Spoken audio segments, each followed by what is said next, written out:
They give you these pre-made templates. You post it up there. Nothing really happens. It's very generic. But this really fails to build a connection that's meaningful with most of your members. Hey everyone, welcome to another episode of the Fit to Grit Cast. I'm your host, Zach Coleman, and today we're going to talk about content mastery, how you can really start to build that authentic content that can start attracting your ideal loyal members. Even when your expertise is clear, fitness studios usually still struggle with consistently producing engaging, authentic content. Without strong content, your brand will start to remain visible. There's just so much content out there right now.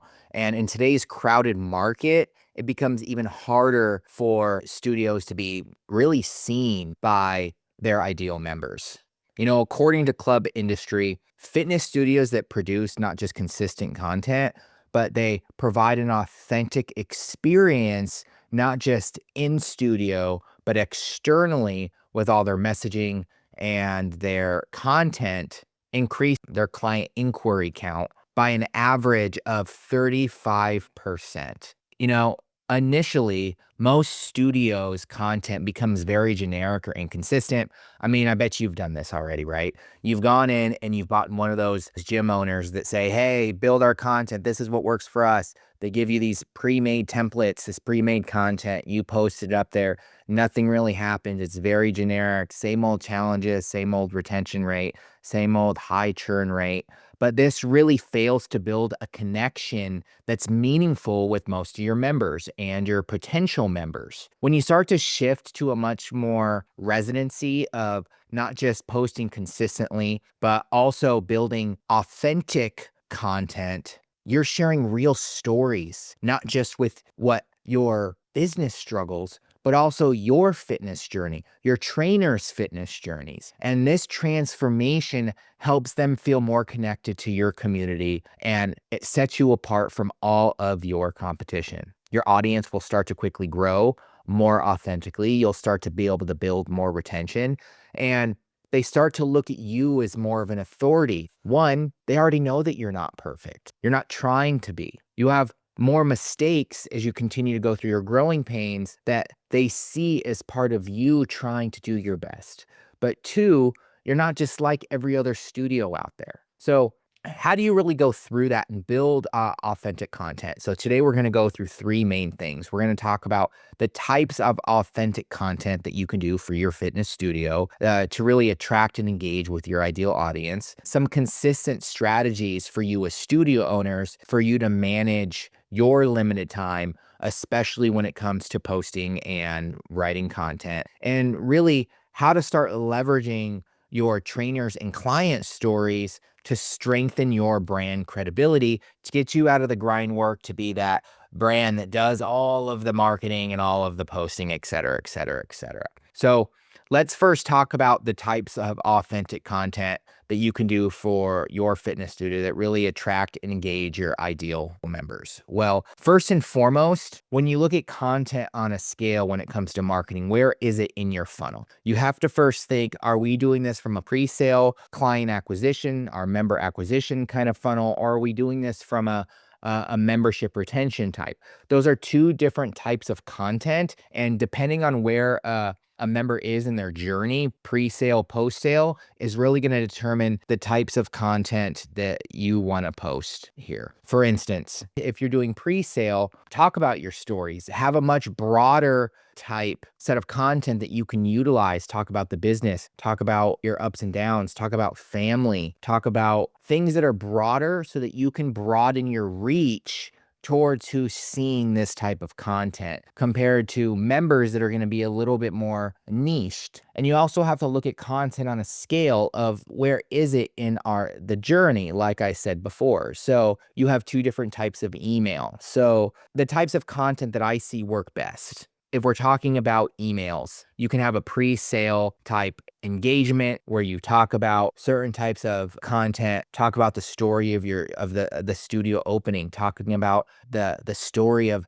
how it got branded, building the studio space, leverage that type of information for not just your pre-sale, but for maybe some of those members that are still on the fence and you're holding in your funnel for, upwards a year to see if they sign, right? Leverage that type of stuff where your post-sale content could be daily workouts, weekly workouts. If you're doing group classes, it could be having trainer specific type content. Utilizing blog content is a great way to leverage both those. You're not just writing content for people that aren't members, but you're also writing content for people that are members. So you can recycle that content from two different perspectives. Now, the type of content that you write is going to be niche, but I would stick away from just talking about the basics. Don't just talk about workouts. Don't just talk about nutrition. That stuff is a basic. And yes, you may need it, especially for your audience, especially for beginners. But depending on what your audience is and the loyal members that you want to probably put through a longer journey than just 2 to 3 months, you're probably going to want to have much deeper type content for them.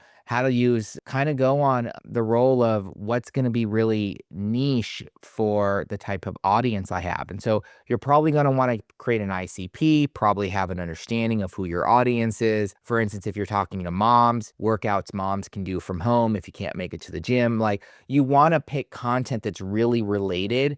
And if you are also a mom, how do you build your stories and authentically place them in why you open this studio? So the types of authentic content really come around to, it really is going to be specific for your studio and its growth. But I would 100% say that also comes down to what your niche is. Find a nice combination of two different traits. So look at the demo, females, maybe from 30 to 30, 40, we'll say that's a demo. And the psychological side, they're a mom and they don't have that much time. So how do you correlate both of those and put it into an authentic message? And then you can add a story on top of it. Stories probably wouldn't be great for blogs. I would probably highly leave the stories to social media posts and first touch points for your audience, and leave more of the tips and the tricks for members and or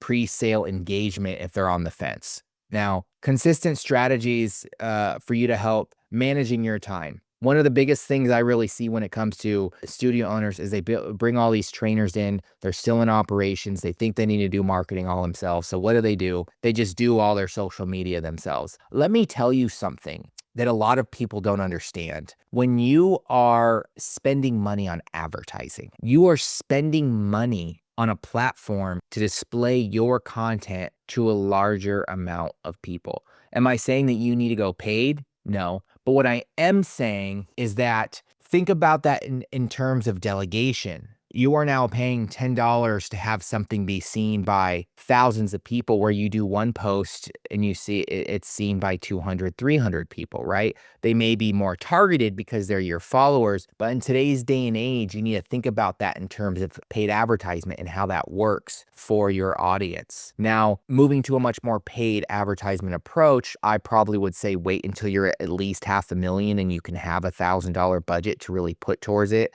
from a paid advertisement perspective. But if you're looking to really kind of raise organic and start to build that platform, think about how you can start leveraging your existing trainers to become the advocates to post on your behalf. So start coming up with either an SOP on how you promote your stories, how your trainers promote their stories, how they match with the brand guidelines of said studio.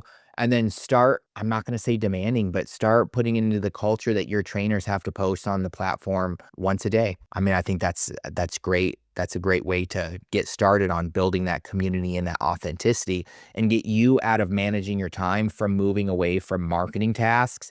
Yes, you can hire a marketing agency, but I promise you, like, if you're going to hack and slash the buying a marketing or hiring 2 or 3 different marketing agencies, one to do this, to do that, you're only going to be separating out a lot of communication, where one studio can kind of really help with that. On the vice versa perspective, if you're bringing someone in-house to do it from a freelance role, remember, they're just doers. They'll just take what you want and do that.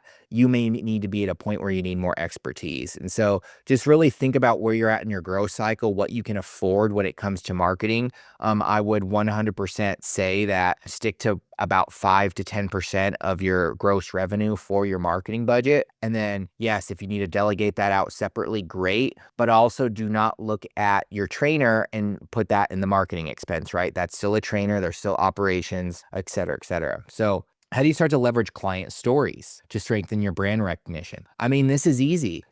I would highly recommend that you put either a spot in your studio, buy a camera, buy a spot, make just a little spot where, and not just getting Google reviews, but you allow someone to come in and say, hey, well, if you give us a video testimonial and you have everything already kind of set up so they can just go leave a video testimonial for you in said studio with a certain backdrop. Nothing wrong with that. You can add some sort of disclaimer to it, but you can use those stories to build more credibility to you. You can chop it up. You can put it on your website. You can leverage these stories from a large visual perspective from, advertisement, use these as advertisement, place them into advertisements. And it really helps build the credibility for other members to see these on, your Google business profile, your social media account, et cetera, et cetera. So leverage not just the client success story, but leverage how you can get those client success stories. That's your first step towards building a solid system. How do you get these client success stories,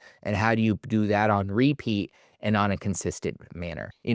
Overall, mastering authentic content will significantly expand not just your reach and your visibility, but your community, your advocacy, and your overall retention rate overall as you can continue to try to make it to the next level. It may not seem like it now. You may not be able to see that touch point and how it's changing, but it is, I promise you. And positioning yourself as that authority in your local community will only boost your membership growth, I promise, and help you to build more of that sustainability. Again, I'm Zach Coleman. This is the Fit to Grit Cast. I'd love for you to go down in the comment box below. What do you think about building a sustainable lead flow? What do you think about growing your studio based off of the advocacy of your existing members? I love your thought process on it below if you've done it before. Again, stay gritty.